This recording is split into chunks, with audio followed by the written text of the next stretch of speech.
শীতের সকালে most favourite ফুলকপির তরকারি সবার ঘরেই থাকবে। আর সাথে যদি হয় নিজের গাছের সিম, তাহলে তো কোনো কথাই নেই। ফুলকপি, নতুন আলু, আবার নতুন গাছের সিম দিয়ে তরকারি রান্না করলাম। রান্না করে খাওয়ার পর এত মজা হয়েছে যে নিজের রান্নার প্রশংসা নিজেই করছি। তো হ্যালো এভরিওয়ান, আসসালামু আলাইকুম। কি অবস্থা সবার? বাবাকে বলেছিলাম বাজার থেকে কপি আর নতুন আলু নিয়ে আসার জন্য।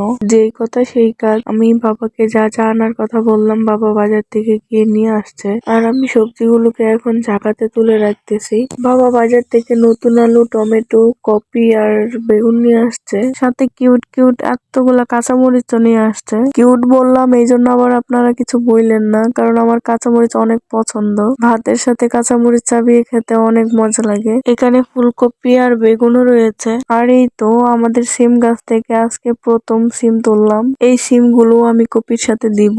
তরতাজা সবজি গাছ থেকে তুলে খাওয়ার মজাই কিন্তু আলাদা, তাই না? আর একটা কথা, আপনারা কি কপির এই ডাঁটাগুলো খান? আমার কাছে তো এই ডাঁটাগুলো ভীষণ মজা লাগে। আমার তরকারি কোটা শেষ, আর একটা বেগুনও নিয়ে নিছি, পুড়িয়ে ভর্তা করব। তো আমি রান্না করতে চলে আসছি, আর পাতিলের নিচে বেগুনটা দিয়ে দিয়েছি পুড়িয়ে নেওয়ার জন্য। আর এখন তরকারিটা রান্না করে নিব। তরকারিটা রান্না করার জন্য প্রথমে পাতিলে তেল দিয়ে দিলাম, তারপর কিছু পেঁয়াজ কুচি দিয়ে দিলাম। এখন এই পেঁয়াজগুলো আমি হালকা ভেজে নিব। আর পেঁয়াজগুলো যখন হালকা ব্রাউন কালার হয়ে আসবে, তখন আমি অল্প পানি দিয়ে দিলাম। আর এখন একে একে সব মশলাগুলো দিয়ে দিব। প্রথমে দিয়ে দিলাম হলুদের গুঁড়া, তারপর দিয়ে দিলাম মরিচের গুঁড়া, তারপর দিয়ে দিলাম ধনিয়ার গুঁড়া, আর স্বাদ মতো লবণ দিয়ে আমি মশলাটা ভালো করে কষিয়ে নিব। এই তো আমার মশলাটা কষানো হয়ে গেছে। এখন আমি তরকারিগুলো দিয়ে দিব। এখানে আমি আলু, ফুলকপি আর সিম নিয়েছি রান্না করার জন্য। এখন আমি সবজিগুলো ভালো করে কষিয়ে নিব। আর আমার বেগুনটাও পোড়ানো হয়ে গেছে।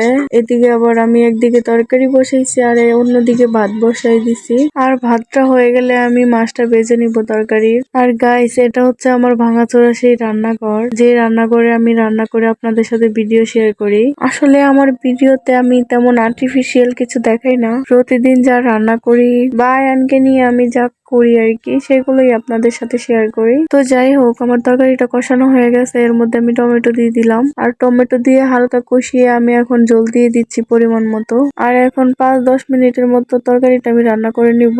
আর এদিকে আমি মাছগুলো মশলা দিয়ে মাখিয়ে রাখছি। এদিকে আমার ভাতটা প্রায় হয়েই গেছে। ভাতের মার গেলে নিব। আমার ভাত রান্নাটা হয়ে গেছে, তাই আমি মাছ ভাজাটাও বসাই দিছি। আর সবগুলো মাছ আমি লাল করে ভেজে নিব। আর মাছ ভাজা হয়ে গেলে আমি এখন তরকারির মধ্যে মাছগুলো দিয়ে দিচ্ছি। আমার তরকারি রান্নাটাও প্রায় শেষ। আর এই তো আমার তরকারির ফাইনাল লুক। তরকারির কালারটা এত সুন্দর আসছে, তেমন খেতেও অনেক স্বাদ হয়েছিল। কিন্তু গাইস, আমার তরকারিতে একটা জিনিস মিসিং আছে। কি বলুন তো? যদি বলতে পারেন তাহলে অবশ্যই আমাকে কমেন্টে জানাবেন। আর যে বলতে পারবে তার জন্য আমার বাসায় দাওয়াত রইলো। এসে আমার হাতের এই মজার রান্নাটা খেয়ে যাবেন। আর আমার রান্নাটাও শেষ, এখন শুধু বেগুন ভর্তাটা বানিয়ে নিব। আর আমার রান্না যেহেতু শেষ, তাই দুই দিকে আমি পানি বসাই দিছি আমার দুই বাবার জন্য। একটা হলো বড় বাবা, আর একটা হলো ছোট বাবা। তারা আবার গরম পানি ছাড়া গোসল করতে পারে না। আর ঘরে এসে আমি বেগুন ভর্তাটাও বানিয়ে নিচ্ছি। বেগুন ভর্তাটাও অনেক মজা হয়েছিল। গরম ভাতের সাথে অনেক স্বাদ লাগছে। তো আমি ভর্তা বানিয়ে বাবাকে ডাক দিলাম খাওয়ার জন্য। আর এতক্ষণ আয়ান বাবার কোলেই ছিল, আর আমি রান্না করছিলাম। তো আজকের মতো এখানেই বিদায় নিচ্ছি। সবাই ভালো থাকবেন, সুস্থ থাকবেন। আল্লাহ হাফেজ।